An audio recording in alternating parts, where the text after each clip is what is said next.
Dungeons and Daddies is a rowdy, horny, violent podcast for grown-ups. Basically, all the good stuff. That was my dad wrote a porno reference. Anyways, content warnings can be found in the episode description.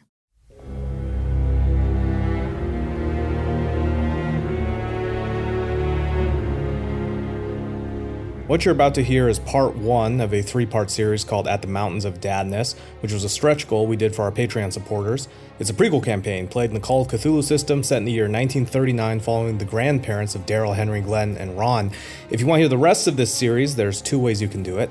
The easiest is to become a Patreon supporter at any level, and depending on where you come in, you can get access to a rich backlog of behind-the-scenes content, our post-recording after show called Talking Dad, exclusive one-shots, uncut episodes, DM notes.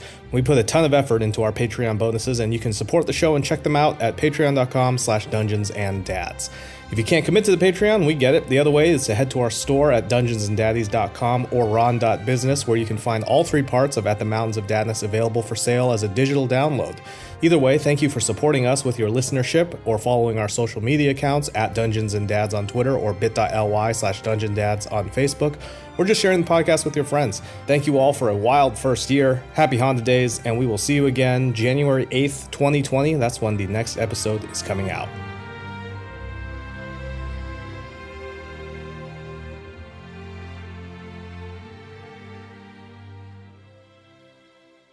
Chapter 1, Casting Call of Cthulhu.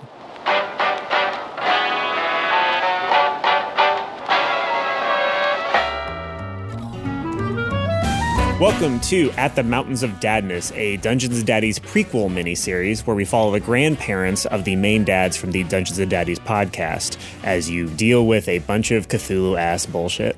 My name is Anthony Burch, and I am your keeper. My name is Freddie Wong. I play not Glenn Close, but in fact, Meryl Streep, a similarly named star, actor, stage and screen of the silent era, falling into a bit of hard times now that talkies have made their way. So sort of like a former huge big deal, but as the movie's made the transition to sound, has not quite found his foothold in Hollywood, as, you know, being of Asian descent has made it a little bit more difficult to find roles, but was once a big deal and still carries himself as such.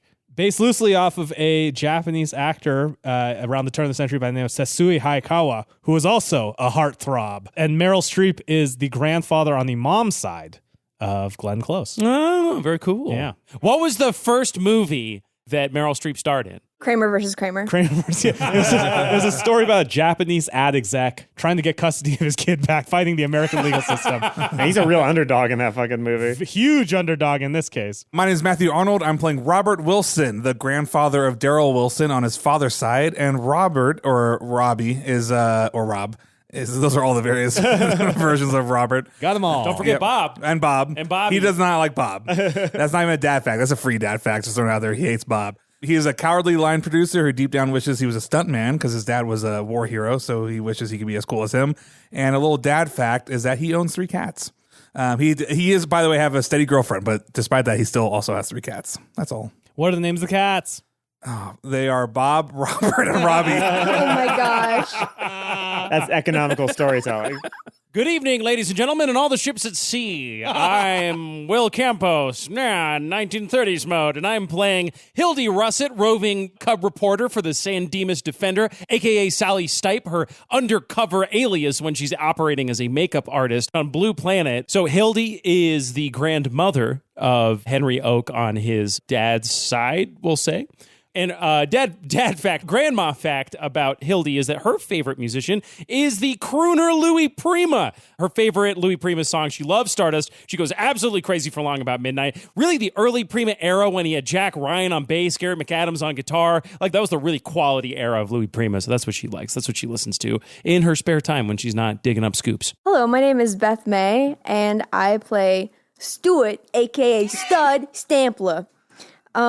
Stud is an aspiring actor, dancer, and singer seeking stardom on Broadway, brought to San Dimas by the death of his alcoholic brother Carl. Now tasked with raising his nephew Willie as his own son, Stud has given up his dream for a more practical career, doing construction work.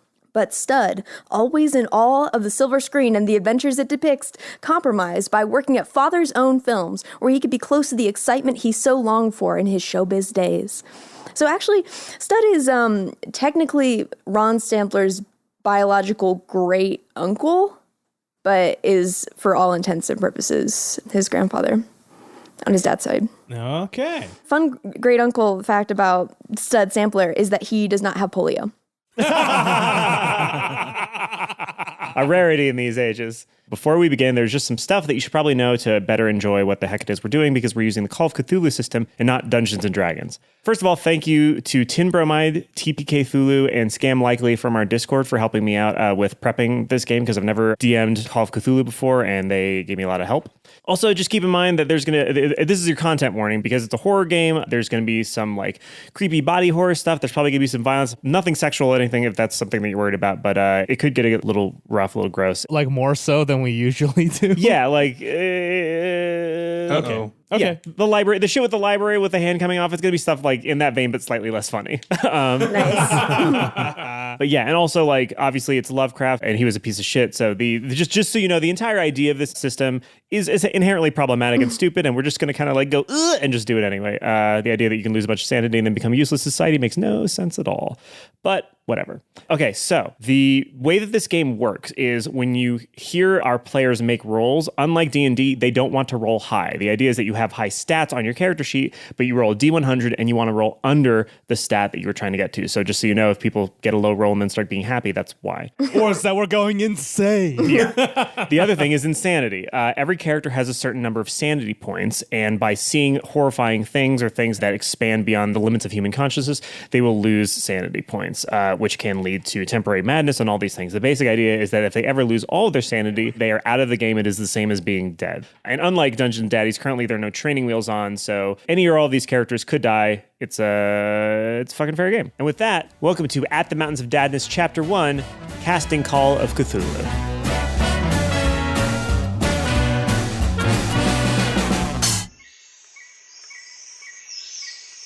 We open and we're in a verdant green field with flora and fauna that seems so unlike our own, the kind that like bends your mind and expands your consciousness, and a bipedal creature very much like a human but far, far taller and more beautiful in a way, and yet also more horrifying, approaches a pretty generic looking white dude. So the white guy goes like, "Oh wow, tell me about this world. What is this? Where am I?" Mr. Jacob Sullivan, you're like a baby. Sorry, this is ridiculous. Cut! The stilts are killing me here. A bunch of crew people walk around and hustling and bustling, and if this were a movie, you'd see a title on the bottom that says, San Dimas, California, 1939. The director comes up to you and goes, "What was the problem with that? What was wrong?" I've worn all kinds of crazy costumes for my films, but nothing as ridiculous as this. You look. I've played all manner of beasts and all manner of villains, vampires, monsters, but this dreck, this is beneath me. This is ridiculous. This blue makeup all over me. I can't even, my skin, Excuse me. And then plucky 23-year-old Sally Stipe rushes up to the scene with a big bucket of blue paint and dabs a cotton swab in it. I'm sorry, Mr. Merrill, sir. You're getting so flush and angry, and your blue makeup's running off, so I'm just going to dab this on. Do we here. have to do the blue makeup? Is this part of the thing? I don't understand. For the 100th time, yes, the director says, even though we are shooting in black and white, they will be able to tell, even if they can't really tell, that the aliens are blue. It's going to be great if you would just trust me and stop talking about how you're better than this project. I find it very insulting. Excuse me? Hi? Excuse me? Oh my God, what? So Robert Wilson walks up. He's a little nervous line producer, kind of hunched over, holding a clipboard.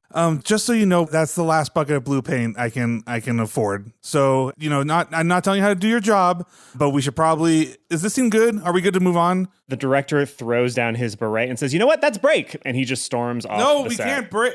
This bucket of blue paint is not going to get through all 100 extras we have to get through. This is about 3 people worth of blue paint here. So what do you need? You need me to get some water? This isn't really... Kid, what's your name? My name is Sally Stipe. Yeah, that's it. Sally Stipe. That's my name. Sally, sure. I'm the makeup girl. Listen, Sally, let me cut you a deal here. How about you put that away, maybe spill it somewhere, and we just do the rest of it, because these idiots here don't know what they're doing. Hey, this isn't... excuse me, Sally. I was wondering if we could use some of that blue paint for the set. My name's Stuart, a.k.a. Stud Stampler. Are we just allowing anybody to come up to talk to the actors at this point? Hey, I got just as much right to be here as you, buddy. I'm an actor myself. Sort of. Oh, boy. Oh, boy. Well, I want to be. Yeah, there I it got is. dreams, buddy. Stud, is that your name? Yeah. Nice call to meet you. Stud. Slip me 5 here. My name's Robbie. You can call me Robbie. Hey, Robbie. As he says, slip me 5, he holds out his hand for a handshake because that's the slang for give me a handshake. Hey, what set are you talking about? Well, there's not a set right now, but I'm a good builder. I'm a construction worker. Meryl's at the craft services table in the background, just like, olives and saltines? You call this craft services? What is this malarkey? Yeah, you see that craft services table? I built that. I built that with my bare hands. As you're all talking amongst yourselves, you hear the telltale trump of boots that signals the arrival of the studio head of Father's Own Studio, which is the film studio they work at. And the Father's Own studio. Father's Own Studio. You see the familiar and constantly furrowed brow of R.L. Stein's S-T-E-I-N Yes. walking onto set. And he goes, stop production.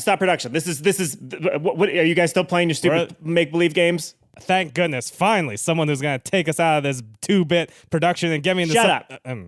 I was going to say something racist, but no, we're not doing that. It's gonna be very tempting for characters to be racist in this, but no, we shouldn't do that. All right, who's in charge here? Where's the director? And he points at the line producer. Oh, hi. Pleasure to see you here, sir. I'm glad you came down. The director, I think he went off. Sally, did you see where the director went? I think he ran off to his trailer shouting something racist that I'm not going to repeat. That sounds just like him, yeah. You know what? Fuck it, doesn't matter. Or farted, it doesn't matter. I don't know how people cursed in the 1930s. Beans. Beans it. People said fuck. Yeah. I would actually appreciate if you didn't curse around me. It goes, okay. He just arbitrarily looks around and points at each one of you in turn. He goes, you, and you. I need you for a job. I need Of something. course. Anything you want, sir. Take a walk with me. And you start walking through Father's Own Studios, which for all of its glitz and glamour is clearly millimeters away from utter bankruptcy, trying so very hard to reach the heights of RKO Pictures and the other great picture studios around the town. It's a shoestring operation for sure. R.L. Stine has been for the last 5-10 years basically trying to make it Hollywood 2, East Hollywood. As he leads you out, he walks you past the soundstage where they were shooting the #1 picture that the studio was hoping to make a really big hit, The Heart's Greatest Desire. And he points at the empty soundstage. He goes, you see that?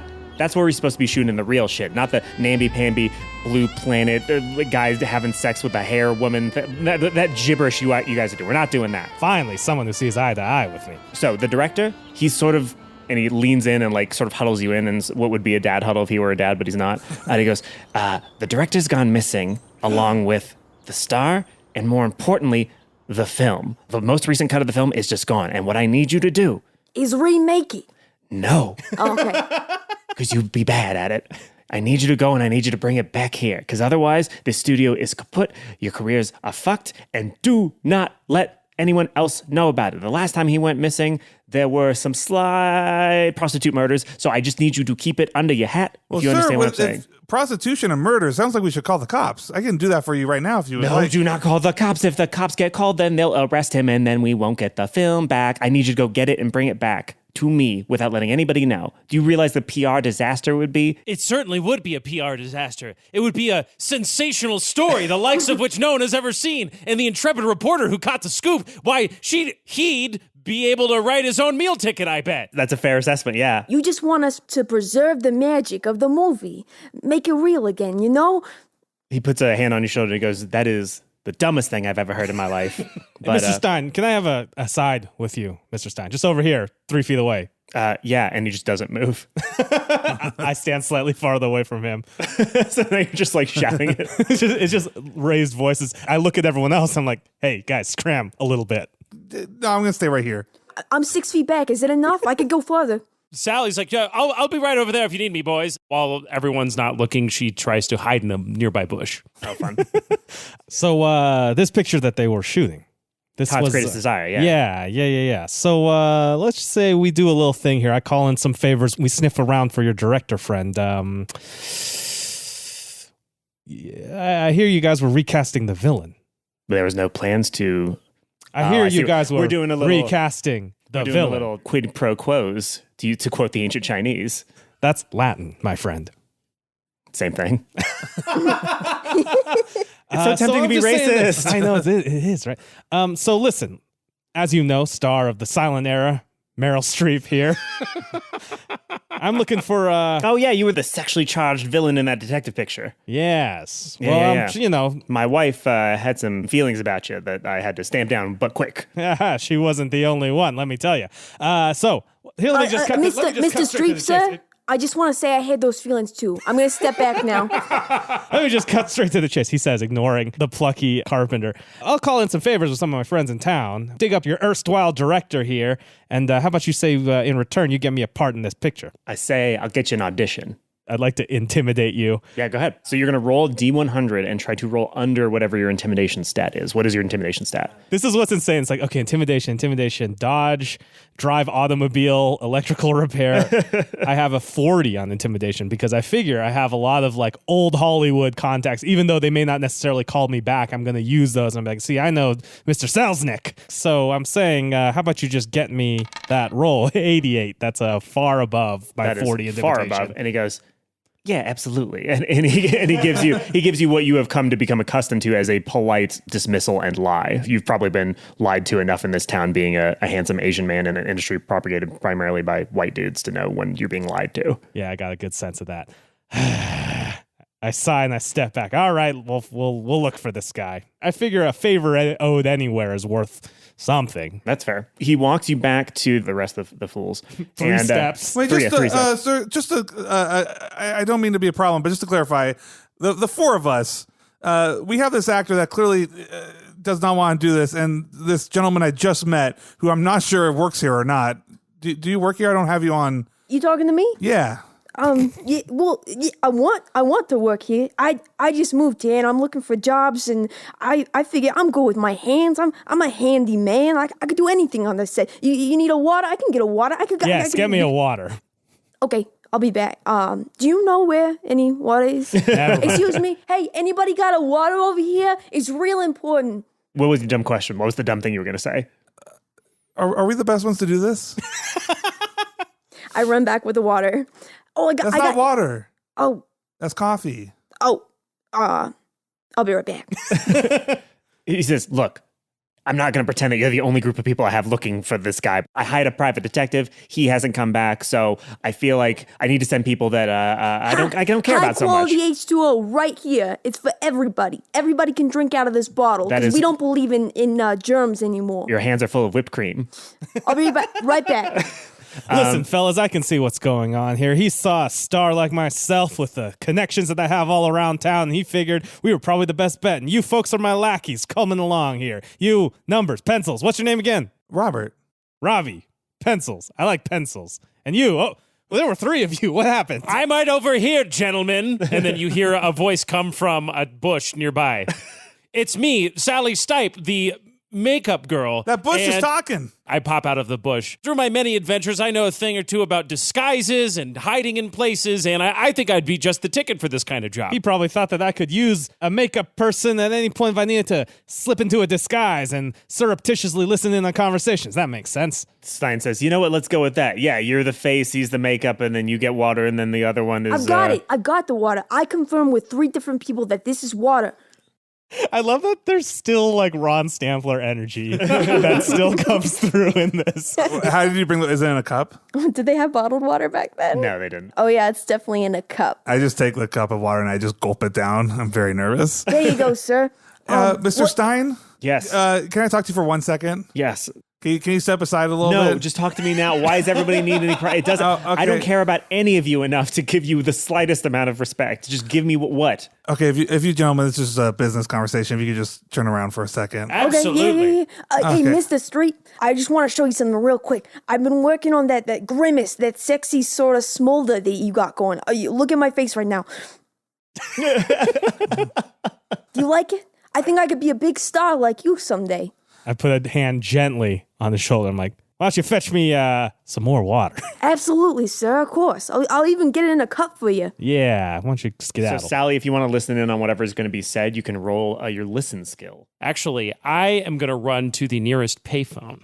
Oh, great. Okay. Ooh. And so I pop in a nickel, That's like $5,000, right? You take a mortgage out on your house to get a quarter. Hello, operator. Yes. Get me the San Dimas Defender, please. Connecting you. You hear a grizzled voice that you know to be that of your editor pick up the phone and go, Yeah, what do you want? Julian, it's Hildy. Hildy, I'm undercover on the Father's Own picture set, and I've got a sensational scoop for you. you promised me a scoop weeks ago. Yeah. Take this down. Father's Own Pictures, newest hit film, Heart's Greatest Desire, entire crew goes missing. Rogue team of washed-up actors, wannabe actors, and anxious film producer go to find crew. I'll be tagging along undercover as Sally Stipe, my alias incognito. I need something more. I need to know why they went Well, missing. horse feathers, hold your dang horses. I'm on the scoop. I'm on the beat. I'm going to get it for you. Just you wait and see. This is going to be way better than my last 10 stories that you didn't publish. I'm not holding the presses for this. Yeah. Nor am I holding my breath. Go eat your eggs, Julian, and then I hang will. up. all right. Holy shit, Will, good job. So what conversation is So, sir, I can't. You know, I've been working for you for 11 years now. have you? Well, Yeah, 11 years. I came here as a young line producer, and 11 years later, I'm still your young line producer. you're just so good at it, I guess. So look, it's very clear. I've worked with you long enough to know that if we don't do this, we're gonna be fired. Correct. You know, usually this should definitely be a hazard pay, but I'll tell you what, I'll cut you a deal. You're trying to make deals with me. Well, yeah, otherwise you would have to. I mean, you don't want me to go to. You know, you owe us hazard pay. Oh, are you trying to extort me, my No, friend? no, sir. Just listen for 1 second. I was just thinking, if this movie does continue, I would love to, you know, I don't want to be an actor or anything, but, you know, I'm pretty good at, you know, I can take a hit or two. And there's a pretty big stunt that happens in the movie. There's a guy that when they walk past, at the restaurant scene, they push him and he stumbles backwards. I was thinking I could be that guy. Right into a trolley. No. He just stumbles backwards and he like puts his hand on the table. So give me roll either persuade or intimidate, because it sounded like you were threatening to maybe tell people about. I'll do intimidate because that's a 15 instead of my persuade, which is 10. Oh, wait. That's a 20. That's close, but no cigar. And he goes, I understand. So you said you're good at taking hits, huh? And he socks you in the gut, and that's going to do 1d2 of damage. So he only does 1 damage to you. And he goes, I didn't get to be the head of Father's Own Studios in San Dimas, California by caving into threats. I understand. That didn't hurt me because, like I said, I'm very, very strong. But Yeah, actually, his hand hurts. He goes, fuck. But it did intimidate me. So I just hope you'll take it in consideration if we do the job correctly. And we don't need to worry about the hazard pay. Yeah, and maybe you'll take into consideration that I got another fist that isn't broken. Stop ignoring me. What? Where I come from, they do hit people in New York, but hey, buddy, That's where they invented it. I want to hit him. You want to hit R.L. Stein? Yeah. Okay, roll your fighting brawl. Got 26, and I have a fighting brawl of 30. 30. Okay, so you're going to roll. Let me see how much damage you do. Unarmed strike is 1d3 plus a damage bonus, which should be 0 for all of us. So 2. Where do you hit him? How do you hit him? I hit him right in the mouth. Oh my God. You hit him straight in the fucking mouth, and it breaks his front 2 teeth. And he goes, and he's so surprised he swallows them on accident. Oh my God. And he goes, that's it. You are fired. All of you are fired. Get the fuck off of my set. Hey, I'm tired of people like you always picking on little guys, people that didn't do anybody no harm, and then you lift up people who don't care about nobody. But the silver screen, this industry, it's about dreams, man. In an action that is very reminiscent of Dungeons and Daddies, I try and shush the Stampler, and I'm like, don't worry about that. We'll get you your folks. We'll get you these folks back. He's already waving over security guards to come and drag you okay, off. Sir, just we to will. clarify, he doesn't work here, and also I have first aid, so I'm going to try to instantly help his mouth. I go don't ahead know and make this a roll. person. I've never met this person before in my life. I got an 11. I'm 65, so that was a powerful. That's a very good success. heal. Okay, so you managed to stop the bleeding. You can't get his teeth back because he swallowed them. He goes, and then he realizes how mad he is, and he fucking swats you away. He goes, get the fuck out of here. I don't want to fucking see any of you people unless you got the goddamn film reel. And I especially don't want to see you, pointing at Stud, saying, I don't want to see you again no matter what the fucking what. Get the fuck out, all The four of you. next time you'll see me, buddy, it'll be on the big screen. So wait, sir, if we fucking save the great. film, we get rehired. I don't know. We'll fucking see what kind of goddamn mood I'm in. Rehired, and I can do that little stunt piece. Get the fucking go. All right, you know what? We will go find this other pitcher team, and you know why? Because it's the right thing to do. His assistant comes by and goes, guys, over here, and waves you over. That shiner you gave him? Wow, I've been wanting to do that my whole life. Well done, you. You'll Thanks. probably never work in this town ever again, but it was fun for me. So Here's the thing. I think if you actually do go get the film back and can get the crew, he might rehire you. I don't know. So there was a couple of places, he was probably going to tell you until you punched him, where you might want to check out for clues. This is a game about following clues. So there are 3 locations. There's the director's apartment, and then there's a PI's office. We don't know where he is. Also, you could go to the editing suite where an early draft of the film was getting cut together. The editor there was working pretty closely with the director, but we haven't heard from her either. What about hitting the streets? Asking the people if they've seen anything suspicious, like. You could do that. It would be really kind of going against the whole, like, don't let people onto what's going on That's order that true. he gave That's you. true. Stud, we want to keep this under our hats for Absolutely. right now. On the QT. Yeah. Very hush hush. Yeah. Everybody is like, you can feel it in this room. Everyone's trawling through. It's like, LA Confidential. LA Confidential. Quickly, all the 40s movies I've seen.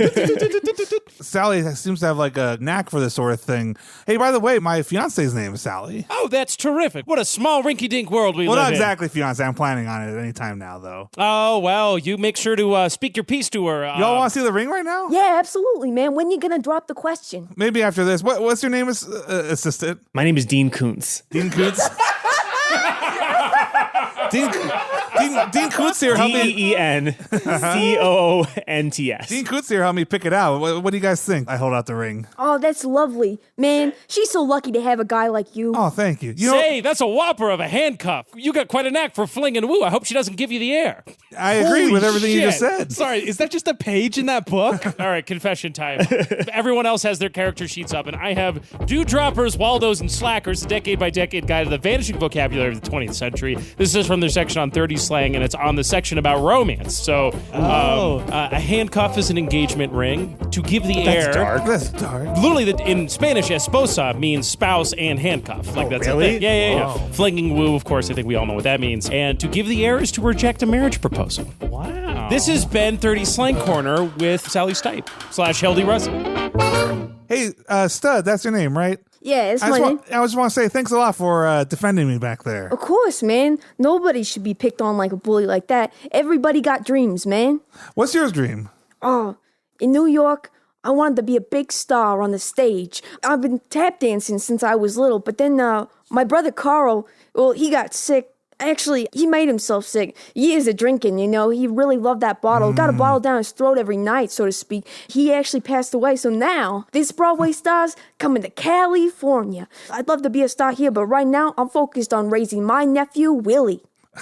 I look up and down Stud to see kind of like how much I look like him. What's your size? I'm huge and very hot. No, Beth, your character. Yes. Okay, my character is small and very ugly. I'm size 60. Okay, Inches. yeah, I'm size 40 and I'm as ugly as you can make it. So I look up and down. I go. Me and you, we look pretty similar. And it would be, I think we make a good team. And I'm a line producer. It's not what I'm always going to do. I want to be a stunt guy at some point. Maybe I could be your stunt man. Absolutely, man. I mean, I like doing stunts myself. That's why I knocked the snot out of that other guy. Yeah, that was great. Usually you would like do the back and then I would actually do the punch. But that was really good. Okay, well, I mean, we'll talk about it, Yeah. man. Sometimes Willie, my nephew, I guess I should call him a kid. I mean, like a son to me now because I'm raising him. I don't know. Sometimes he does stuff that I don't agree with, like killing cats or something like that. And I have to say, like, hey, Willie, we'll talk about this later. And sometimes it means that we'll have an argument, but other times it means that we're just going to try to be friends. Sally's been talking about having a kid. I'm not so sure. Maybe we should talk about that too. Hey, Boys, if you're done gabber blabbing, we've got a case to get to, and we've got you're right. big old reel of film to find. Of I course. tell you, we can't sit around here all day smoking them dingbat doobies. We got to get on this. I, too, have a list of slang, and it's all weed slang, baby. Where do you think we should head to, Sally? Yeah, where do you want to go? One of I'm those not three places. accustomed to asking women their opinions, but You can also go to anywhere you want, basically. You can go to the library or whatever. Those are just the 3 that I have suggested. There's a library. The way that any Call of Cthulhu mystery works is you can hypothetically do whatever the fuck you want to try to solve mysteries, which is why you have a library use skill, but it's up to you what you want to do. I don't know if the library will help us know where the director went at this moment. now, if you ask me, we should head down to Musso and Frank's and have a word with some of the other directors there. see if Musso and there's any Frank's, why, that's a 3-hour drive from San Dimas. it's worth it. We might just get there in time for lunch, but I think we should be asking the scuttlebutt around town amongst the other directors and the other Hollywood types. But we still got to keep it very hush-hush. I propose we start our search at the director's house. Yeah. If I don't miss sure, my director's guess, house. Yeah, why not? Hey, Dean, R.L. Stein, he says on his job, he said that we were going to have a nice per diem. He was saying about $500 per diem. And don't worry, I'm going to record it all. I want to make sure that we have everything. Oh, he said that? That sounds great. Yeah. Yeah, so that's your job as an assistant. $500 per diem. Why don't you roll persuade? If $500 is like $1 million in 1939, right? Good old inflation calculator. $7,000. $500 in 1939, and this year. I want to invite the audience at home to guess in your head what you think $500 in 1930s money And then is click 15 seconds forward on whatever podcast app you're listening to and spoil yourselves. Robert always tries to do things, but he has absolutely no persuasion. $9,000, Matt. $9,200 a day? No, I was That's what the word You said per diem. I rolled a 72 and my persuasion's 10. Oh, he goes, oh, absolutely not. 10 grand a Okay, it was day. worth a try. Okay, well, hey, team. That's the operating team really- budget for the year. I understand. It was worth a try. Team, I'm going to go ahead. I'll keep the receipts and I'll break everything up. That way we can all split this up 4 ways. I don't know whose car we're going to use, but, don't worry about it. I just want to make sure that none of us feel, like we've been, screwed over or anything like that. So whose car are we taking? Not mine. My car has terrible. I don't have a car. But I thought you were a stunt driver, man. Well, I suppose we could take mine. My driver is sick. He's away checking on his family, but I got a Duesenberg. They've got a bullet-riddled death car that's on set in the garage for All Angels Die Suddenly, the new gangster picture. So maybe we could take that and no one has to waste their gas. Well, hey, I that's a got a good idea. cool cap that I could put on my head and look like a driver, so let me hop behind the wheel. You go to the car for All Angels Die Suddenly, which is completely bullet riddled, and one of the tires is steadily losing air. But Dean Koontz goes, "Oh, that's great! Then we can write it off. Fantastic." Okay, so you're gonna drive to the director's apartment? Yeah, I fucking floor it.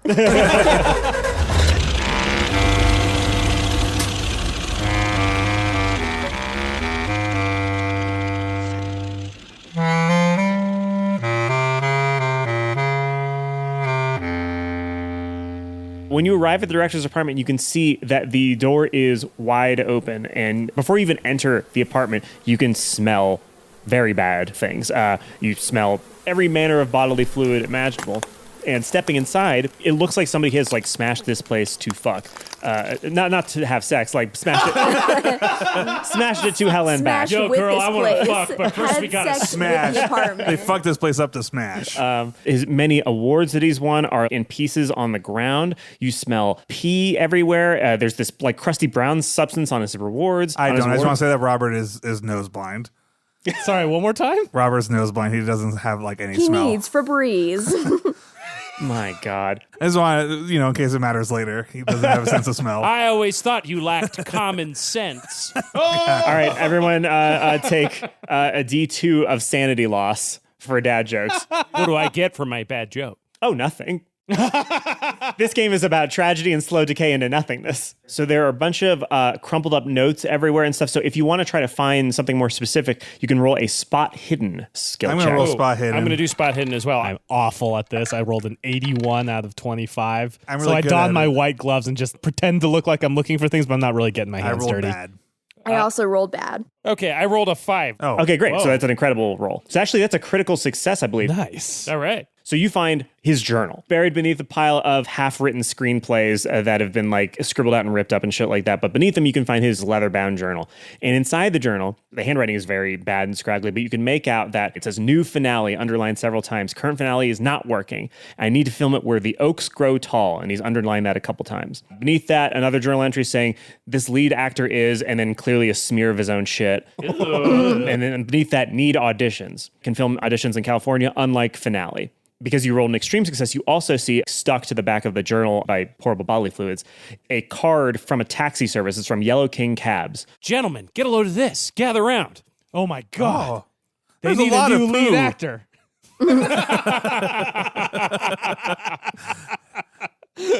I'm staying at the door. I'm like, it doesn't look very sanitary in there. What you got there, Sally? It seems to me that this director really blew his wig just from the state of this place. I mean, look, there's poop all over the place. There's all sorts of crumpled notes and whatnot. And it seems here in his journal that he was planning to reshoot the finale of this movie and he needs a new lead actor. In addition to the journal, I found this stuck to the back of it. It seems to be something called Yellow King Cab Company. What's And that? it's got a phone number on it. Yeah, they're the most expensive cab company. I can't. Of course, he would use Yellow Cab. Sorry, it's just I don't know why he wastes money all the time. Yellow King. That name has a ring to it that I can't quite put my finger on it. But maybe we should call this number on the back, and then we can see if maybe they know where the director went. That'd be great. It'd be great if we could finish this. I'm supposed to have dinner with Sally tonight. I might, pop the question tonight. I'm thinking about it, probably not. Anyways, make the call. Can we be done with this soon? He's got a phone in here somewhere, right? There's a phone, yeah. All right, I'll make the call. Yeah, I guess. you make the call. Operator. Hi, put me through to the Yellow King Cab Company. They're at Chesterfield 0317 McGillicuddy. Chesterfield 0317 McGillicuddy connecting. And you hear the sound of somebody with long nails plugging things into things at a switchboard. Do you guys ever freak out that, like, if you got sucked back in time, you'd have no fucking clue how to use a phone? Oh, it'd be so Oh, cool. yeah. And the My old fear is mov- that if I went back in time, I would be immediately killed for being brown. So no. yeah. It's actually easier because you don't have to remember numbers. You just pick up a phone and go, Dr. Will. Give me Will Campos, please. And they go, all right. Yeah, there's very few places I get to go when I go back in time. Yeah, Freddie and I can go to 1987, and any earlier than that is a little bit dicey. It gets dicier the farther you go back. I can go anywhere. I'd probably be more successful the farther Butterfly back I in the went. sky. You could own people. Yeah. No. You hear somebody pick up the phone at Yellow King Cab Company and go, Yellow King Cab Company, what do you want? Hi, I would like to inquire about a man who chartered a cab from you. I'm looking for him. Yeah, what's your name? What's the name of the director? fuck. The director's name is Joseph Abrams. Oh my gosh, no. They call him Double J. I'm looking for Double J Abrams. It's quite urgent. I'm his assistant, you see, and he left his heart medication, and it's very urgent that I find him. And the last thing I know is that he called your cab company and took a cab somewhere. Well, nice cover, Sally. You're doing great. I frantically try to hush the speaker on the phone. Roll persuasion. Oh, fuck, I have a 10 for persuasion. What's None of hard you about persuasive? what's hard about this system is none of your stats are like automatically gained. You have to add to them. So essentially, whatever you don't add to, you have like 10. You're just bad at, yeah. You're bad. I got a 59, so I failed. 59. And he goes, We don't give that kind of information over the phone. I grab the phone from him. It's like, hello, this is Meryl Streep, star of stage and screen. The Chinese fella? Yes. My wife had some untoward thoughts about you. Well, I'll tell you what, Mr. Who am I talking to? You're talking to Danny DeVito.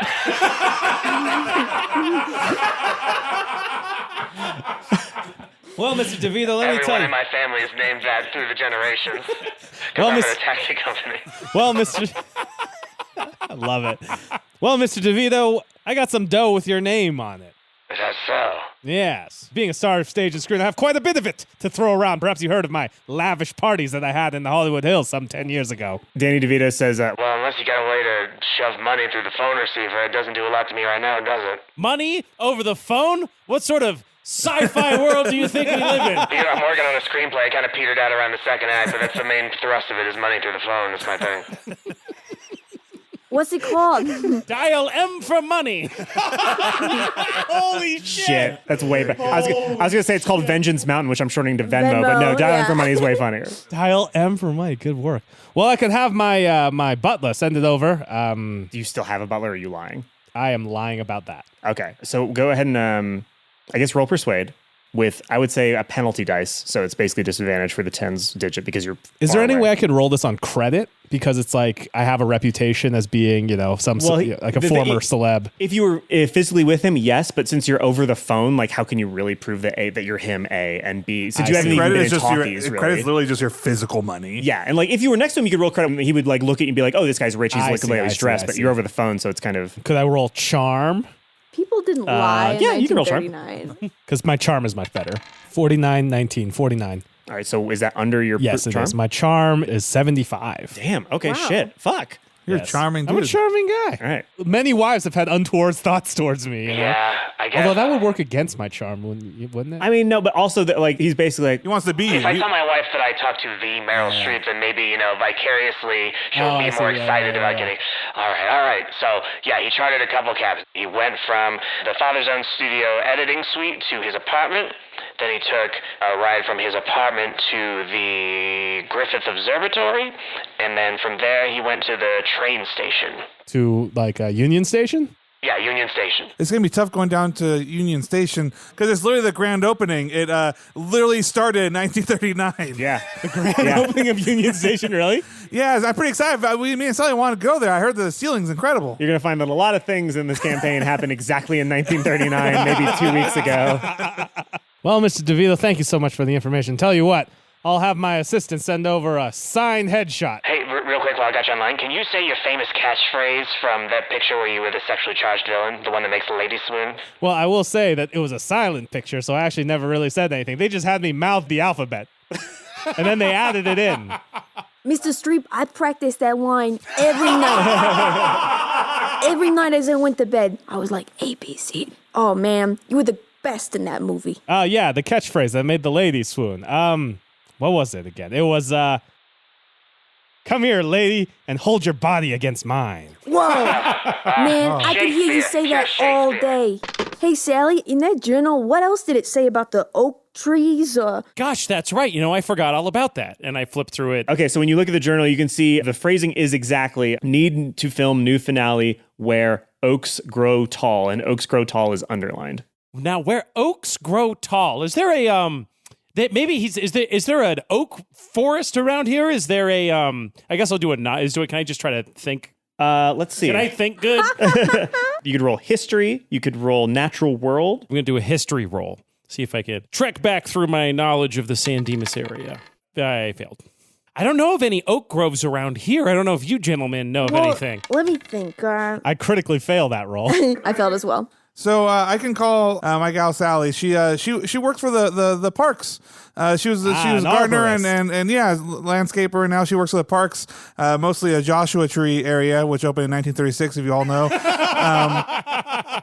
But she might 3 years ago. That's ancient. She might know something. Why don't you give your sweetheart a ring and see what she can tell us about where the oaks grow? Okay, I don't like bothering her at work, but yeah, we could do that. Tell me where she works. She works in probably like town hall. So you hear a woman pick up the phone and go like, Who are you trying to reach? Sally Johnson. Sally! and Sally comes over and picks up the phone and goes, What's going on, hon? Hey, babe, how's it going? Why are you calling me at work? Sorry, I actually have a tree question. Weird, right? Oh, no, I love answering questions. You know I love answering questions. I know, it's your favorite thing. So yeah, I'm here with some friends. Actually, we got a problem here at work. Anyways, I don't want to waste your time. I know you're very busy, and what you do is much more important than the stuff that we do. So, do you have any idea where oaks grow tall? I know it sounds like a riddle, but it is important for work. Where oaks grow tall? I mean, there are oak trees all across the country. That's a little vague. There's no... Do oak trees normally grow tall compared to other trees? Yeah, they're pretty tall. Is there any place that they grow extra tall? I don't think so, no. I'm sorry for wasting your time, babe. No, it's always a pleasure to hear your voice. Hey, this is pretty wild. You know who I'm sitting next to? Who? Meryl Streep. You know I've had untoward feelings about him. I know you're talking about it. You know what they say? Whatever revs your engine, as long as I get to drive the car. Holy shit!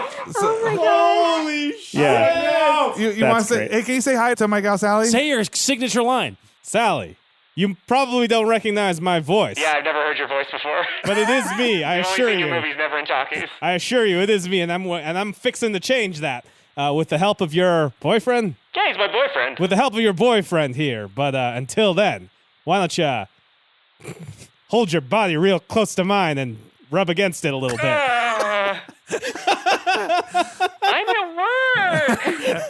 All right, babe. You're welcome. Hopefully I won't be home too late, but I'll let you know. I'll bring dinner home. Okay, great. Thanks. I'll see you when we get there. So oak trees grow everywhere, guys. That's all I got. Well, I think we'll just have to keep this clue in mind as we continue to chase down the leads. Well, I'll tell you, it looks like he went from the apartment to Griffith Park Observatory. Oh, that place is so romantic. No, before we hoof it all the way down to Los Angeles, maybe we should check out that editing suite first, because he came from the editing suite here and then pooped his pants and went crazy and then went to Griffith Park. You know what? The editing suite's bathroom's been out of order for quite a long time. It makes sense. Maybe that's what happened. Or maybe the picture was just so good, he couldn't hold it. That's an option. You ever seen art that really changes you? You know, that makes you like bathrooms. What are bathrooms when there's magic in front of them? Man, I hope I see a picture one day that I gotta poop in the whole dang theater, and everybody's like, "Hey, get out of here!" But I'm like, "This is my dream." Noah said you're gonna be in that picture. And hopefully when somebody punches you, I'll be that guy that is you for a couple seconds when it happens. Oh, man. And then I'll be like, come here, baby, and rub your body against mine. Oh. It's hold your body close and then rub it against me a little bit. Okay, yeah, sorry. I'll get it right next time. Let me actually write this down. Okay, so I got a little notebook here, and I'm gonna write, come here, baby, and hold your body close to mine. And rub it. And rub it against me a little bit. And rub it against me a little. A little bit, yeah. A little bit. A little bit is important, otherwise it breaks the Hays Code.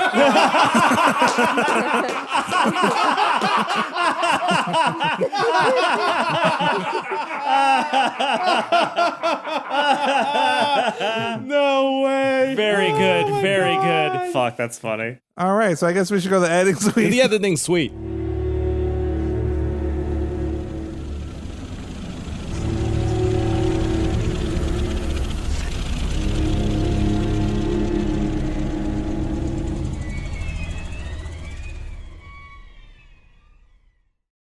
You arrive at the editing suite. When you open the door, the entire room is pitch black save for a single light at the other end of the room. And silhouetted in that light, you can see a woman hunched over, working what you can clearly tell as a moviola. Moviola being the machine that they used to hand crank and edit film back in the day. And also historically, mostly women in editing. Correct. Yeah. They were editors and computers. Yeah. Also, they were so hot that edit bays normally burn down. Yep.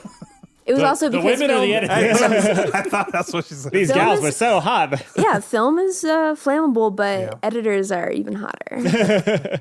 So this editor is just sitting there, didn't turn around when we came in. No, so she turns back around and you can see that the way that the light from the moviola is running, it's sort of just hitting her chest. Everything outside of her chest is sort of in complete darkness. She turns around and is looking at the moviola and is cranking it back and And she's forth. like, hey, Moviola, my eyes are up here. No, she doesn't. Gentlemen, be quiet. That's Gertrude von Strumpf. She's one of the most famous editors in all of San Dimas. She works on all of this company's pictures. She's notoriously cantankerous. One time, a PA came in while she was cutting Husbands Who Needs Them, the latest rom-com farce, and she flipped out at him and threw coffee in his face. Yeah, I know. I was that PA before I was a line producer. Believe me, I don't want to go in there. I'm going to stay out here by the door. She's a little kinder towards women, so I'll go ahead and stick my head in here. Gertrude, dearie. Hello? So she continues to ignore you and just keep cranking the handrails on the moviola, cranking back She's and so forth. dedicated to back her and craft. forth. Nothing can distract her. We better approach with caution. Something seems off. I want to do a quick perception of what's going on here because it seems like we're walking into a freaky room. This is going to get spooky. Is this a freaky room? Is this a freaky room, Is this a Daddy family room or Master? is this a freaky room? I think maybe the way the Call of Cthulhu works is they want you to investigate for yourself rather than having the die roll sort of tell you what's going on. So you have to put yourself at risk to What? find stuff But out. that takes work. and then it's probably just environmentally. It's like I'm getting freaky vibes. Yes, you're definitely getting some weird vibes here. Like she definitely should have been able to hear you when the door opened. She should have seen the light, but she didn't turn around. It's like she's acting like you're not there. Like This is very odd. Usually, if someone opens the door while Gertrude's editing, you're going to get a whole mess of profanities thrown in your face. Yep, absolutely. And I don't like that she's ignoring us. I mean, we're human beings. We got just as right to be. Actually, we don't work here, so maybe we should leave. I turn on my flashlight, oh shit. click, click, and then I do a sweeping scan through the darkness. Okay, as you sweep through the darkness, you see what appears to be pretty normal, just a bunch of, filmers and stuff like that. But tell me what you do with the flashlight in regards to Gertrude. I'm very scared of agitating Gertrude, so I'm going to slowly shine. I'm not going Fuck yeah. Are you afraid of the dark levels of slow reveal? man. Just slowly going to cast it up towards Gertrude. I'm like, Gertrude, dearie, are you all right in there? Okay, so you see as the flashlight beam begins to run up her body, you can see there's some liquid that's trickling down her body. And initially you think, oh, it's blood, but it's this blackish, grayish stuff. And as the flashlight continues up, you can see her arms are covered in it. It seems to be seeping out of cuts in her arms. And as you get up to her face, you realize that the click, click, click noise you were hearing is not just from the moviola, but there are two small film reels almost like bolted into her eye sockets, and they're running fast. And the edges of the film reels, which are really, really sharp, are cutting her cheeks and her eyebrows, and from that this black blood stuff is seeping down, and she opens her mouth and film starts to sort of spool out of it as she goes, oh, hello, have you come to see the film? All right, so everybody roll a sanity check. So you're going to try to roll under your sanity. If you succeed, then you only take 1 sanity damage, and if you fail, then you take a D6 of sanity. Success. I also succeed. Barely succeeded. I got 35 and my sanity's already 38. 34 on a 59 sanity. Okay, then reduce your sanity by 1. I rolled a 4 on a 70 sanity, so You've seen some real shit. Hildy's she's got a strong head on her shoulders. Yeah. Gertrude leans over and more of the film starts bit by bit jerking out of her mouth, and she grabs it with her hand and like starts pulling it out of her, and you can hear the sound of the film slicing her throat and her tongue as it comes out, and black blood starts to spew Close down her the chin. door and leave, guys. Wait, we gotta help her. There's something wrong with her. I don't think we can help her, guys. This is worse than last time I saw her. We gotta go. I rush over and try to get the film out of her mouth. Oh shit. I think she's choking on it. I'm gonna rush up with Stud as well. Okay. I've turned around and I'm not watching. Are you gonna try to pull it out? Yeah, I'll try to pull it out. Okay, so give me a strength roll. Got a 97 on a 50, unfortunately. It doesn't budge, and more than that, she grabs you by the hand and she says, You know what's beautiful about film? The imperfections, the scratches, the hairs, the flecks of dust. As you edit, it begins to be all you see. You're initially given this film and it's pristine and clean, and you think, this will be perfect. But the more you work on it, the more the imperfections begin to worm their way in, the horrible, pure randomness of it.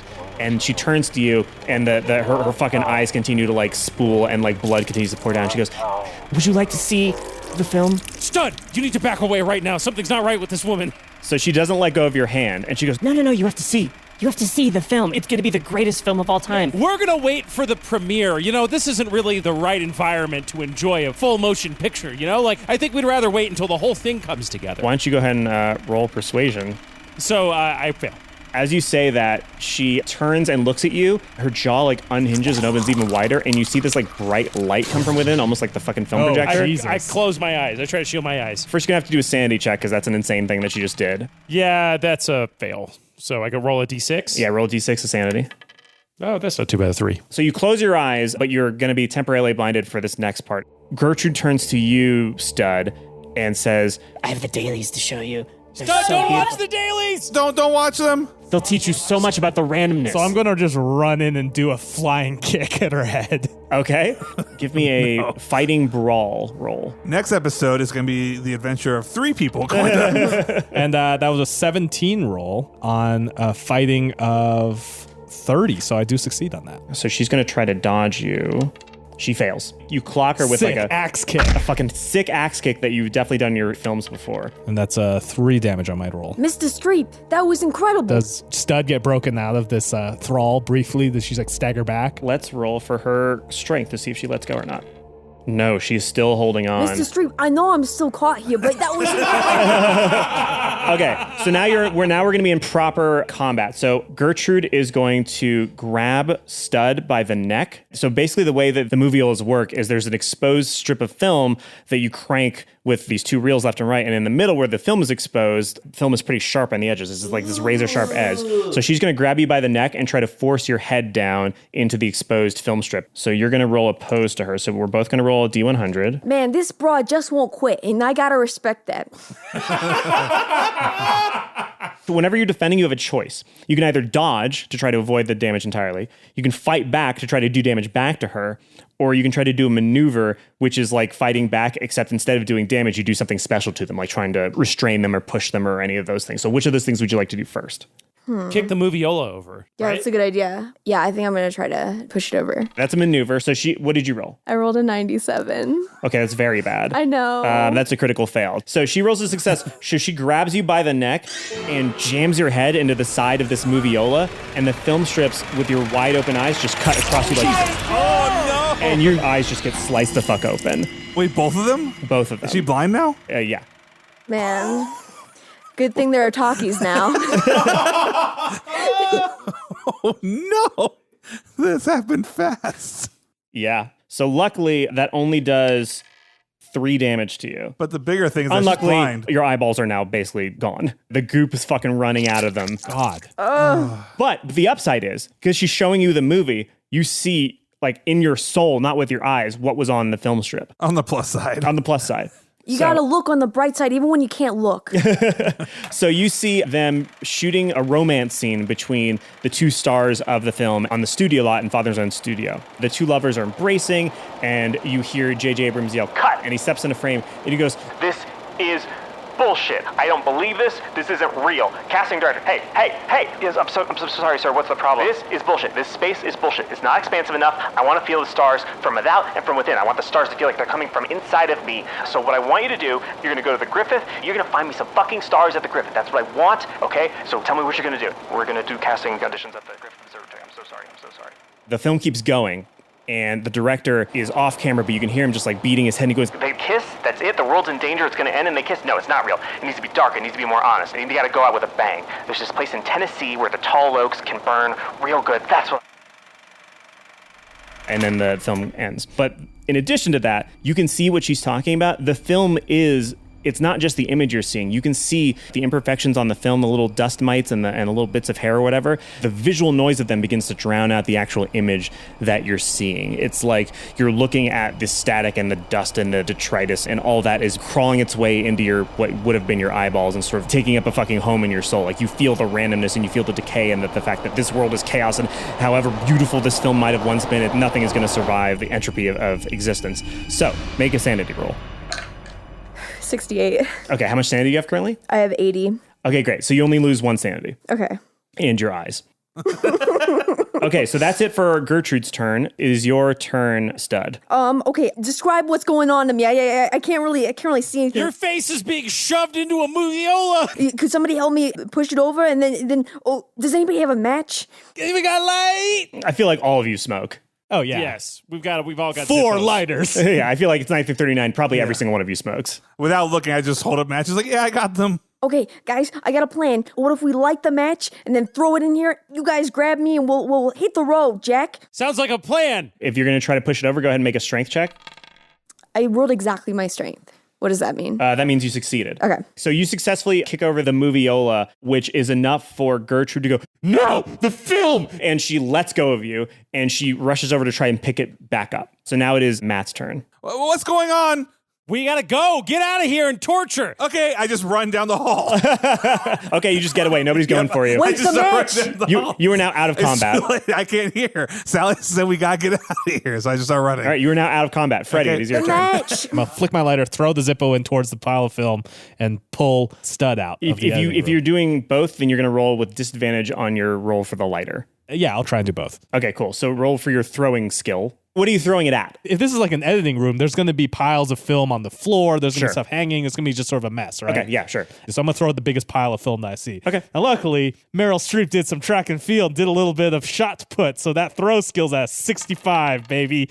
And I rolled a 29. Okay, so that's a hard success, which is good. So it not only catches fire with the pile of film that you threw it into, that pile of film immediately catches onto a butt because celluloid is extremely flammable, as anybody who's seen fucking Inglourious Bastards can attest to. And it actually starts to catch onto Gertrude herself as she's trying and failing currently to pull the moviola back. And you can see the second it hits her foot, like it catches up quickly, almost like she's made of celluloid. And that's a regular success on the roll to grab Stud. So I do so successfully. And we clear the room as it is catching on fire. Okay, Will. Okay, I run to the door, and then this is my last action before fleeing. I reach into my fake makeup bag and pull out a camera. And I snap a photo of Gertrude going up in flames. Okay, so through the fucking lens of your camera, you get the perfect picture of Gertrude on fire as her arms open and like spools of tentacles of film just come out from her. Like, so you're gonna have to make a sanity roll for looking directly into that shit. I do have a photography skill as well. Do I need to roll that? Oh, that's even better. Yeah, give me his photography skill. If you do really well, it'll reduce the amount of sanity you have to lose. Nice. Shit, I failed. So you still get the picture, but you're gonna have to make a sanity roll, and no matter what, you're That's gonna take that's a little blurry. no matter what, you're gonna take a D3 of damage. If you fail, you take a full D6. It's a little overexposed because of the fire.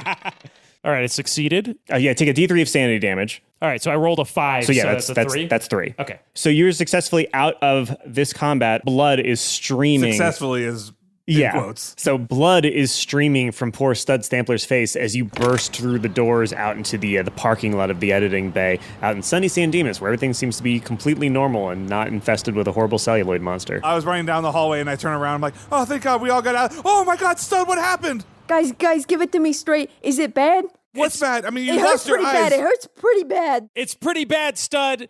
I would say don't look, but Yeah. I tear my sleeve off and I start putting a bandage around Studs. Don't worry, buddy. We're gonna take care of this. Whose voice is that? This is your stunt double. This is your pal, Robert. Robert.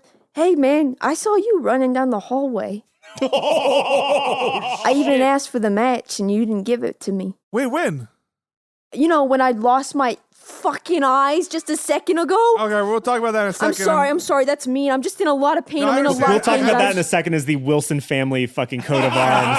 I wish I knew what was going on. I wasn't looking, and I asked what I should do. I wasn't looking either, and man. I Sally wasn't said looking. To run. Sally said, "Get out of here." I didn't know what was going on. In fact, I don't think I'll ever look again. Do I see the flames in the background? Yeah, so as you guys are leaving Wait, the room, what happened in you there? can feel the heat. The flames are coming up. This entire fucking building is going up bad. You can hear in the distance a fire alarm beginning to sound like an old, like somebody ringing a bell over and over again because it's old times and shit. You can see people peeping out of their windows at the fire that's growing and the smoke that's climbing toward the sky. Meryl, stomp the gas. We gotta scram. I don't drive. Wait, who's driving now? Oh, no, I got it, guys. All right, I don't have a lot of experience with these jalopies, but I'll give the old college go. Okay, so Matt, roll your first aid skill. I got 65 out of 65. Okay, so I gave a lot of first aid. Beth, you heal 1 HP. Yay. Yay. Still extremely blind. Yeah, I was just trying to stop her oozing eyeballs from going Yes. down her face and bleeding still. Yeah, that's great. I probably took off my socks and tore them and then stuffed them into her eye socket and then wrapped it tight so that it stopped bleeding. They say that the other senses kind of catch up with you, and I gotta say, I wish you would wash your feet more, but I appreciate it. Why was matter? Now here's the thing: will smell go up now as a result? Will hearing go up? Yes, if you want to, you can roll advantage dice on anything that's not sight related. That's good, because I feel like I have a pretty substantial disadvantage when it comes to everything else. When it comes to anything visual, disadvantage. When it comes to anything, or rather, bonus and penalty dice to No, use. you for won't see. You will logic. probably take less than Sandy because Yeah, you're Yeah. probably going to be in a Stuff. pretty good space to not lose your shit. Stud, I'm really sorry. If I had known what was going on in there, I wouldn't have ran. I'm really sorry. It's okay. Not everybody has to be brave and macho. It's okay to be sensitive sometimes. Like, my eyes hurt really bad right now, but I'm trying to put on a brave face. You have a brave face on right now, for sure. Thanks, buddy. Stud, here, why don't you take a slug of this? And I hand him my hip flask. For your nerves. I'm holding my hand out in the middle of the air, like I can't. I put it in his hand. Is this the water? Don't look back while driving. It's giggle water, pal. It's a belt of bourbon. I take a swig and I'm like, All right, never mind. You're wasting it. All right, where are you going now? Fellas, I feel like we need to get Hospital. He lost his eyes. We got to go to the hospital. It feels like we should go to the hospital. We should go to the hospital. All right, so you go to the hospital. We need to get this man checked over. this is dumb, but what was like health insurance like back? I have no idea. That's a good question. You're a man. You just walked in and said, I'm a man. My eyes were hurt. And then Fix them. wait. Are you white? I don't know anymore. Don't worry. We got production insurance. And just for this time, don't worry. I'll say you work for us, even though you don't, Stud. So you show up at San Dimas Mercy Hospital, and it's a little cramped affair. It's all very white and sterile. You get the feeling that since there's not too much that goes on here in San Dimas, there's not often too many people ending up in the emergency room. And you burst into the doctor's office, and you speak to the doctor. The first thing the doctor wants to know is, how did this happen? Well, Workplace accident. We were on yeah. set. Okay. Do you want to maybe charm him into looking the other way with your powers of acting, Meryl Streep? That's true, but we do need him to look this way to help fix the problem. You know, And we what I all mean? just pull out cigarettes and we go, boys being boys. That's very good. If you try to charm him with that, that's with advantage. That's what we do. Hey Doc, you want a cig?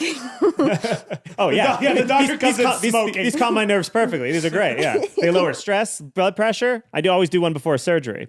That was a real thing in a fucking commercial I back then. know. I'm a construction worker, and that's how it happened. I was constructing things, and my eyes got deconstructed. All right, why don't you, somebody roll something to try to convince them of this. Ray, why don't you roll? I'll borrow Sally's lighter and I'll flick it on and I'll light the doctor's cigarette and be like, hey, pretty crazy out there. You know how it is, workplace accidents. Hi, my name is Meryl Streep, star of Stage and Screen. Doesn't ring a bell. Really? He's a doctor, man. He doesn't have time He's for a it. doctor. He's a boy like us. He knows how boys were just being Well, boys. you know how Well, as a fellow man, I'm sure you've seen this kind of stuff happen all the time. People coming in completely blinded across both eyes? Not as much as you might think. Excuse me, good sir, but does it say somewhere in the Hippocratic Oath under do no harm, fucking ask a bunch of bullshit questions before I help someone? I slap him across the face. Roll brawl. I failed pretty bad. You try to slap him, and he just catches your wrist, and he goes, "This is not my first time talking to a hysterical woman." He goes, "I have to ask these questions so I can provide the best kind of care and alert the police if necessary. It looks like you might have been in some sort of fight. There's bruising all around your eyes." Well, yeah, another hysterical Sir, woman. You know what I'm talking about? Sir, Those nails. They're like cat nails. Close. They're like cake nails? Cat. Oh, cat nails. He's got a New York accent. Oh, yeah. You know, cat. Like the little, the pussy cat.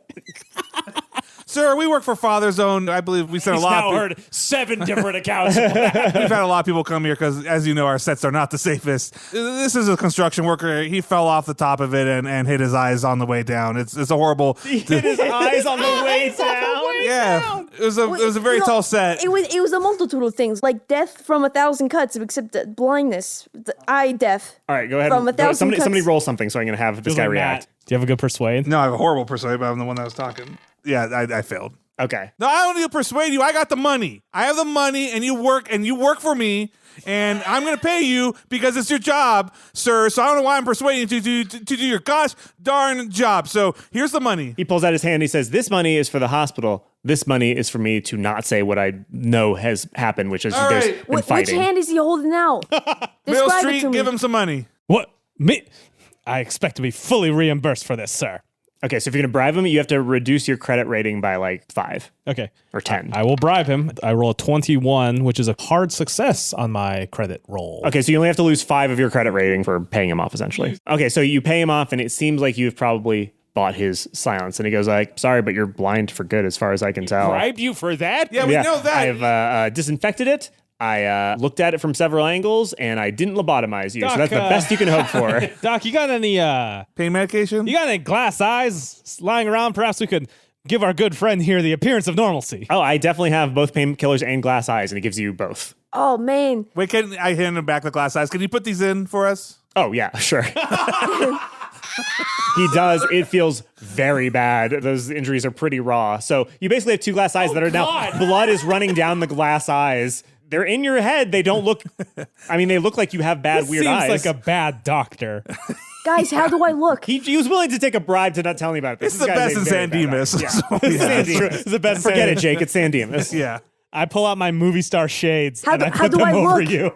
You look great. You look like a star. Maybe I won't be able to see myself on the big screen someday, but other people still Oh, no, will. all your dreams. Oh, no. Hey, stud, you can sit this out if you want.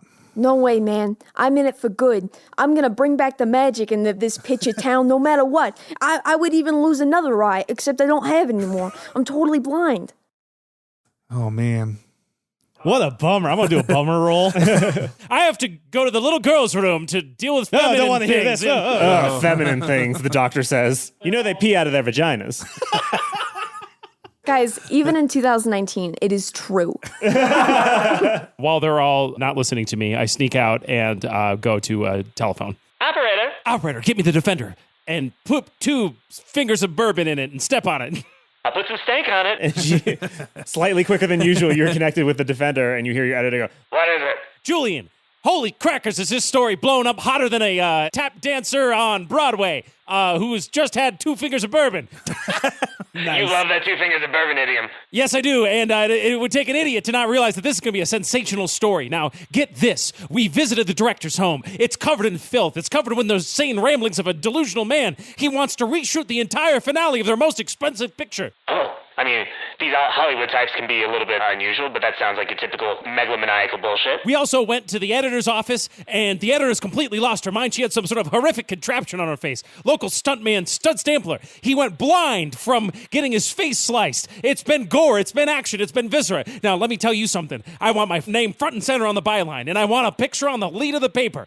Above the fold. I'm telling you this, or I'm going to take it to the Bugler. The Bugler, not those pieces of shit at the Bugler. You had me with the violence. I do like a good story of violence. Wait, What did you say? You said the editing bay? The editing bay. It's all up in flames. That's where the fire is. That's the fire. We can have the first scoop on what really went down on that fire. Let all the other papers in town look like a bunch of blokey Maronis. Stop the presses. Stop the presses. You hear him yell, Okay, literally stopping it. If you can get me a report on the fire at the editing bay and get me some more juicy shit, you get today's front page, and if this story's as big as you say, maybe for the rest of the week, as long as you keep me fed. Hot diggity dog. All right, I'm going to get back to it. And I slammed the phone. great. Hey guys, I also need to use the little girls. I need to use the phone. I'm sorry, I don't know why I lied. Go ahead. Do you need help dialing? Well, it's the operator. Do you need help picking up the phone? I need help just finding the phone at all. I'll bring you there. Oh, Stud. thank you. Operator. Hi, yes, Stampler residents, I would like to speak to Willie. So you get connected and you hear the voice of your young, what would you refer to him? Do you think of him as your son or is he just your nephew? He's my nephew that I've adopted, so yeah, I think he would think son. Okay. So you hear Willie's voice go, What? Hey Willie, so I'm gonna be home a little later. I hangs up. man, hope he's not killing cats again. Does he do that, Stud? I mean, he's just a man's man, I think is what you would call him. Oh, do you own cats? We did. Not anymore. I did, yeah. You're not buying more cats, are you? No. Okay, good. I mean, I wouldn't be able to find them anyways. Guys, I got to tell you something. I saw this thing. When I got my eyes chopped up, it was the film roll from Double J's Abrams film. He was talking all crazy after this sort of love scene where these two people came and cuddled and they kissed, and he wanted something darker with the finale. He mentioned Tennessee. Tennessee is where the big oaks are. Tennessee. Yeah. I mean, all I know How did you see this again? it's hard to describe, especially because I don't really have a visual reference anymore, but it's like my soul. It's like my soul. My God, this story keeps getting stranger and stranger. Story? Also, I think I've got a lead on the San Dimas cat strangler. Jotting this all furiously in my notebook. Oh, God. I'm going to call off the record on that. All right, so what would you all like to do next? I say we should probably figure out where in Tennessee he went, and maybe we could figure that out by asking, at the train station. They said they were doing auditions at the observatory, so I'm keen on getting over there. It seems to me, in terms of efficiency, it's better to take care of all of our Los Angeles stuff than what if we go all the way out to Tennessee and they tell us, hey, why don't we, you're going to have to go back. No, that's a good idea. I want to be home for dinner. If we got to go to Tennessee, we should wait for another time because, I'm going to pop the question tonight. Maybe. I'm not sure yet, but maybe I will, depending on what time we're done with this. I probably shouldn't do it tonight. Think about speaking your piece and proposing marriage at a time like this. My God, this man's just had his eyeballs sliced out. We just saw, I guess you didn't see it, but if you had seen what we'd seen in that room, you wouldn't have marriage on the mind anymore, Buster. I understand you're upset, but there's nothing more important than my marriage and my gal Sal. But I understand. I'm just saying, no, you're right. I'm not going to do it tonight. Okay, well, keep us all posted on that. Yeah, okay. Fellas, I think we should head over to the observatory. There appears to be some kind of potential for lead roles and some sort of audition over there, and I'd like to see what that's all about. I'm going to drive this time. You were a little erratic there. A little erratic, eh? Yeah, you were drinking while driving. That's true. Speaking of which, Fair enough. Could I have another swig of that? Oh, yeah, knock yourself out. Well, I'm not going to knock myself out. That's what my brother Carl did. It is good. A burn in my soul. I don't know. There's something about it. I'm going to take that back and screw it up and put it back in my pocket.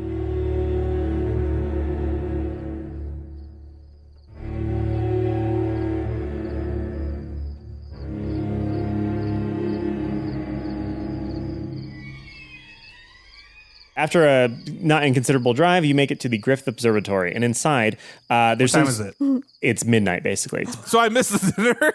Oh, yeah. Sorry. Did you think? Yeah, no, that's definitely not happening. Halfway, I stopped the car so I can go to a payphone and Okay. tell her, hey, that dinner, don't worry about it. It wasn't going to be a special dinner or anything about that. Don't worry. Oh, that's too bad. I'm sorry. What's going on? There's a big problem at work. We lost one of the directors. Oh, no. Yeah, it's pretty bad, but I'll be home to I'll bring breakfast. Okay, I love breakfast. How you feeling?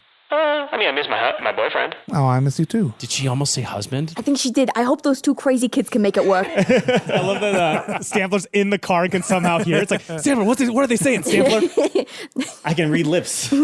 I can hear lips So you make it to the Griffith Observatory. at 35 miles an hour. Yeah, at a blistering 35 miles an hour. I drive 5 miles under the speed limit. Absolutely. It takes twice as long. It is 1 a.m. But the lights are still on inside. You enter and there's a hallway leading to the main observatory room. And in the hallway, you see a bunch, well, everybody except for Stud sees 4 actors holding these little tiny scripts. And what you notice is that they all seem like they're missing some color. Like they're a little bit desaturated, like their skin seems a little sallow, their clothes seem a little bit more sepia. And they're reading these scripts and you hear them all basically repeating the same thing over and over, like they're trying to go over their lines. And they say, "The oaks will burn bright, a weapon to end all wars. Let us embrace the random hand of fate in a firm handshake. The oaks will burn bright, a weapon to end all wars. Let us embrace the random hand of fate in a firm handshake." And they're saying it over and over again. And as you get closer to the door leading to the main observatory room, you can see that one of these actors throws down the script and just runs over to the door and just starts pounding on it and scratching at it with her fingernails, and her fingernails are breaking off and blood is streaming down her fingers. And she's going, "Give me another chance. I could do it better. Just give me another chance, please. Please, please, please, please, please." I turn to address the group. Fellas, lady, I've seen this before. Actors are truly desperate sometimes, and I found really the best way to get an audition is not to go in with the chattel, as it were, and find a way in on the side and have a word with the producer, face also, to face. Isn't it odd they're doing auditions here at the Griffith At Observatory? 1 in the morning? At 1 in the morning, yeah. You actors really, you need to unionize. This is unacceptable. Well, I mean, I gotta say I wish him all the best because I know it's a hard position to be in. You know, just wanting something so bad, something so magical, but it just being right out of your grasp or maybe your sights. So from inside, you can hear the voice of somebody say, "I told you before, you've all given it your best shot. You're not what we're looking for. We are heading out. Please leave, or we will be forced to please leave." Gentlemen, I'd like to propose that we come up with some ground rules, because it seems to me that everything tonight has not exactly been on the beam. Seems like things are a little askew. Seems like maybe something strange is going down in San Dimas, so I think it would behoove us to exercise the utmost caution when approaching strangers, seeing as the last stranger we approached blinded our dear friend Stud. I tell you, it's as if everyone's been smoking that Bombay Bombalacha here. So here's what I'm going to propose. I think we should circumnavigate these actors because they seem a little off kilter, and maybe we can sort of figure out what's going on inside by entering another way. I agree. And we should not. That's a good idea. Sally loves reading the horror stories. That magazine. So it's her favorite. I don't like the stories. It scares me at night, but it's cute because then we cuddle, and you know, it's just a good excuse for me to stay up late with her. But anyway, she loves those horror stories. Point being, we should not split up.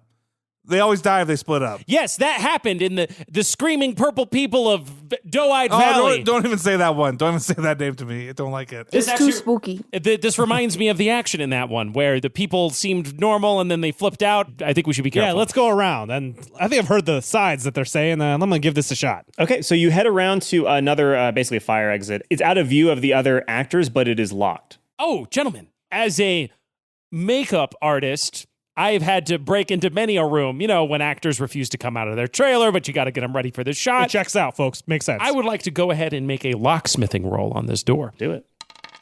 Oh, duh! No, I failed.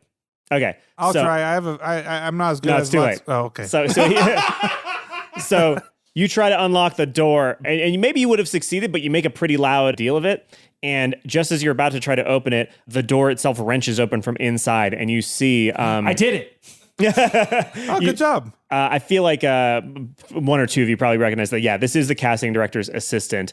And she goes, as she's opening the door, she says, "For the last time, we're not," and then sees you, Meryl, and goes like, "Oh, that's depressing." Step aside. My agent sent me along here, and they said you folks were recasting. So you're wasting your time. The casting director already left. They're going to go film the last scene. He's already heading to the station. The midnight train going anywhere?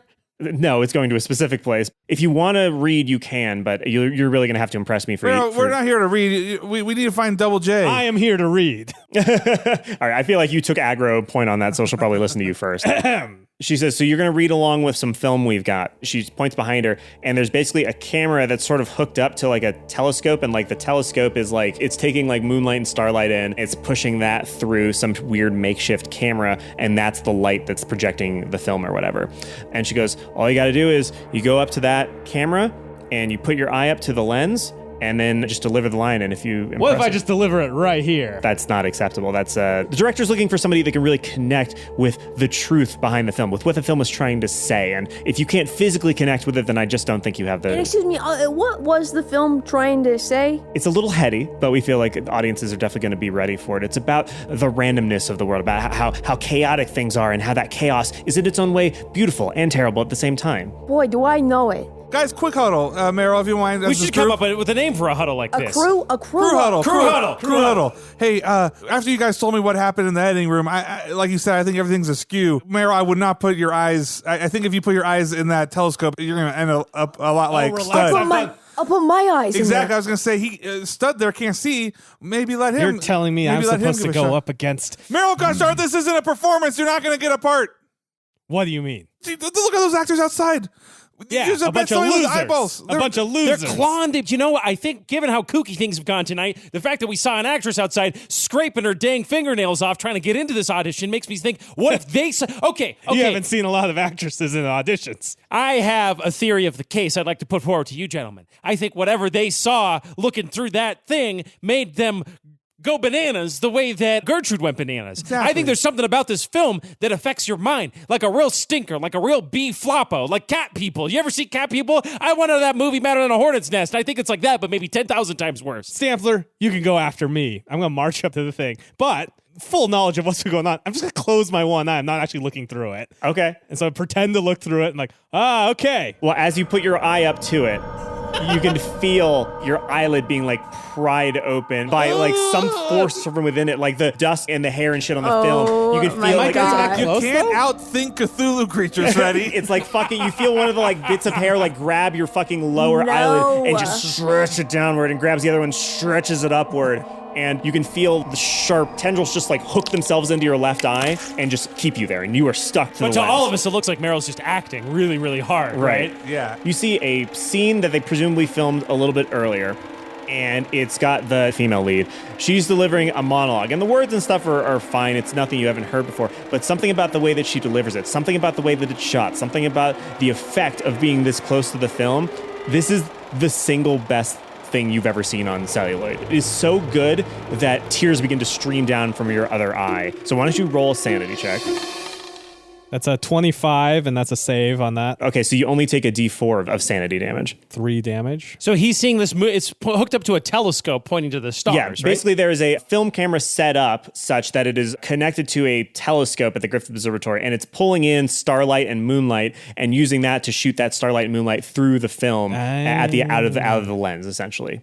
So I saw a really good movie. So you saw a really, really good movie, and more than that, you can feel the movie entering you. And you guys see, as he's looking into it, Sorry. I'm sorry. you can see Meryl Streep is beginning to go monochrome. Like, all of the color is beginning to disappear. It'll and help he's me get some roles in this town, eh? becoming essentially a black and white character. Do you keep looking?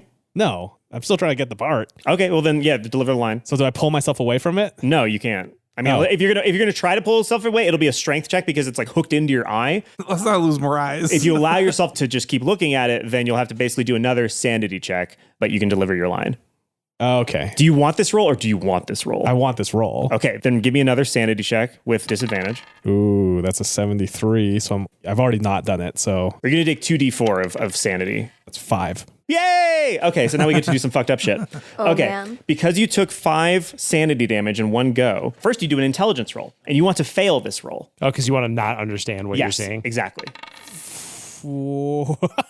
I have 45 intelligence and I rolled a 46. You barely succeeded. The chaos and entropy of human existence, of the universe, and all of its randomness tries to seep its way into your brain, but you're too fucking egocentric and stupid to see anything other than too yourself. focused on the roll. You I'm see focused yourself on the at the roll. center of the fucking universe, so it has very little effect on you other than really fucking up your sanity. So go ahead and deliver the line if you want.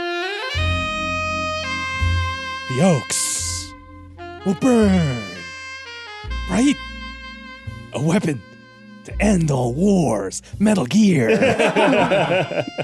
That's an ad-lib. That's an actor ad-lib. Wow. Man, he's really off the cuff.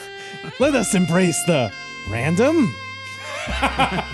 hand of fate in a firm handshake.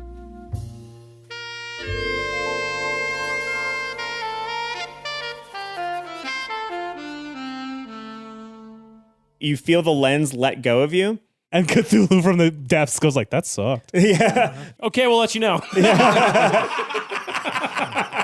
Yeah. The casting director looks at you and goes like, that was... Wait, should he roll for acting for how good the acting was? Do you have a... Art and craft, acting. I have Okay, a yeah, go roll. ahead and make a roll for that. I make a great success on that. 23. you really? Yeah. So you hear... Oh my gosh. And you turn around and the casting assistant is going, you know, a lot of people come in here, they say the words on the page, but you felt them. I told you this was about randomness, and you randomly gave different emphasis to every single fucking word. And you pulled in some nonsense about Metal Gear. I don't even know what that means, and I like it. That means it's a smart film. That It means was a it's above- solid performance. I was hideously impressed by I think you've got the role. Why? Of course I got the role. Yeah, well, what did you expect? Well, frankly, not that. So everybody else, as they look at you, they can see that you are monochrome, which means that you get an additional 5 points in your Cthulhu Mythos skill, which means that your maximum sanity also lowers by 5. The casting assistant says, so what I need you to do is hurry to the train station. So I've got these, and she pulls out some tickets for coach for the train to Tennessee. That's where we're shooting the climax. That's where we need you. Ooh, look at this, boys and girl. Quick question. What was your name again? Robert. Nice to meet you. I put my hand out. Slip me 5, Jack. Yeah. She goes, Carrie Fisher, pleased to meet you. Carrie Fisher. Just a quick question. How come you haven't informed the production company about all this? Oh, the director, you know Mr. Abrams, because he likes to be very, very cinema verite, very sort of by the seat of his pants, and we just don't want a lot of bureaucracy involved in this. So if you could maybe be fucking cool about it. Hey, Miss Fisher, I was wondering if you guys need an understudy. See, I come from the stage, and while I haven't been an actor per se, I've been a lot of understudies, and I'm really great at it. I can memorize lines. I can move real fast on the stage, and then I can even bow sometimes. That's right. Stampler here's my understudy. This is my makeup girl, and this is my PA, my production lackey. I'm a line So I'm producer. going to need tickets for all of us. Okay. And she produces tickets for all of you. You boys catch up. I'll be right there with you. More feminine needs? Yeah, I just, there's yes, exactly. After they leave, I turn to the casting director. All right, lady, listen up. Can I roll to overhear this? Yeah, you roll listen and you roll with advantage. Okay. I have a high listen because good acting is good listening. God almighty. I pass. Great. Okay, so whatever this is, you hear it. Okay. Stud, you are set up outside the door listening in? Yes. I think Rob and I are just hanging out outside and smoking. Okay, so you're by the fire escape too, or you're by the car? Probably closer to the car. Okay. Okay, lady, listen up. My name ain't Sally Stipe, makeup girl. It's Russet, Hildy Russet, and I work for the Dimas Defender. And I'm chasing down the story of the century. Now I'm wondering if I could get any quotes from you, either on background or in person, about this project. Oh, and she goes, ooh, that won't do. Mr. Abrams insists on complete confidentiality until the film hits the streets, so I'm afraid not. And she begins to wipe the back of her forehead with the back of her hand, and as she does, you can see that the color that you saw on her skin is, in fact, makeup, and it's coming off as she rubs the back of her head, and she is fully monochrome as she begins to sort of wipe the makeup away. Jehoshaphat, do you know you're black and white? And she goes, oh, yes. She wraps her hands around your throat, and she says, this interview is going to have to be over. And she starts to strangle you. Guys, Hildy needs our help. Who's Hildy? Well, it's actually kind of a long story, and I feel kind of betrayed by it, to be honest. But it's Sally. Sally needs our help. So Sally, roll a D100 for strength. See if you can get out of her grip. Oh, wait, I can do my cool thing. Because you can pick hobbies. Mm-hmm. So Hildy's hobby... Getting choked consensually.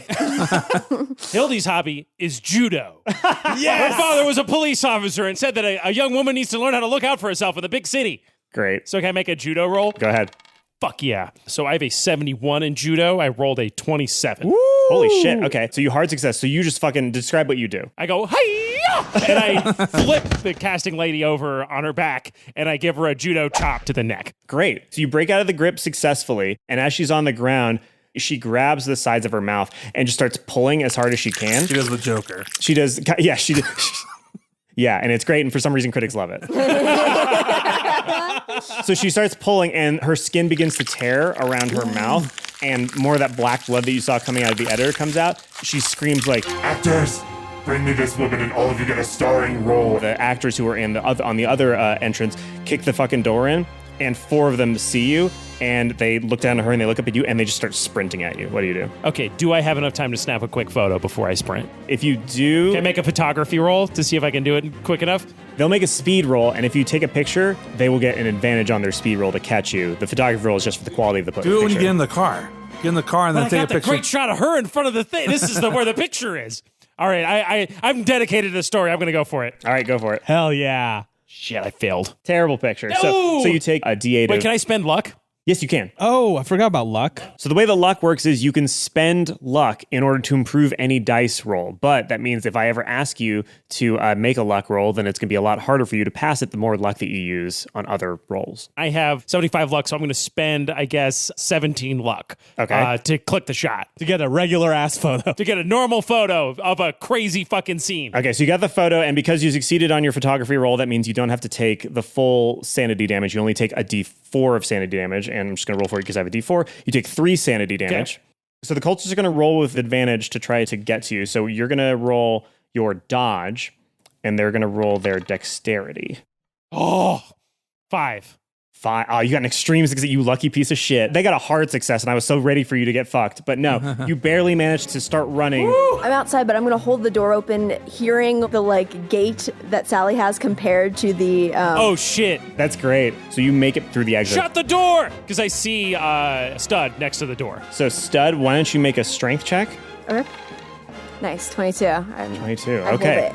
So you manage to slam the door shut just as Hildy manages to make it through. You slam the door, and the cultists all collide with the door, which buys you another moment, essentially, to start running. So Robert, honk the horn. I'm going to grab Stud. Oh, that works better. Yeah, I was going to yeah. use the horn to, find the car.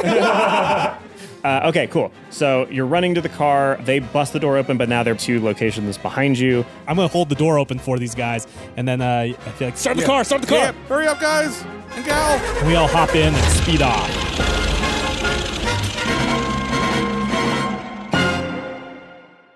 So you drive away, and you see the cultists receding into the distance. I'm going to snap one more photo as they're chasing the car. Okay, go ahead. And this is going to be at the end of the whole show. It's going to be like, the lens cap was on.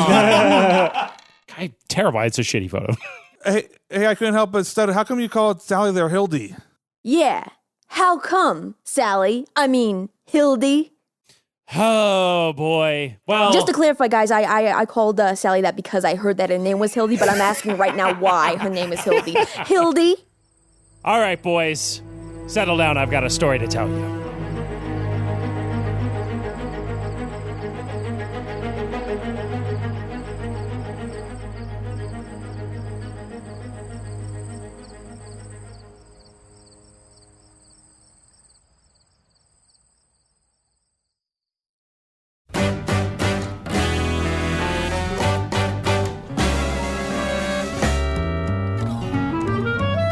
There was a time when you could read between the lines. You know they never brought you down.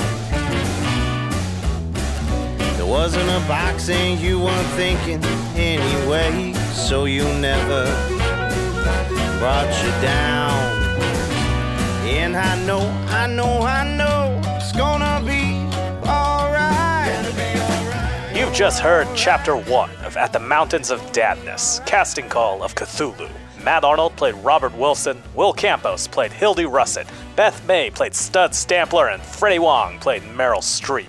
Anthony Burch is our DM. Theme music by Maxton Waller, with Wes Smith on clarinet, tenor, and baritone sax, Cameron Johnson on trumpet, Justin Kirk on trombone, Eric Sittner on upright bass, and Charles Ruggiero on drums. Song was recorded by Eric Sampson at Wildflower Recorders, and a special thanks to all of our Patreon supporters for making this possible. Thank you for listening, and we'll see you next time. Tell them how it's gonna be.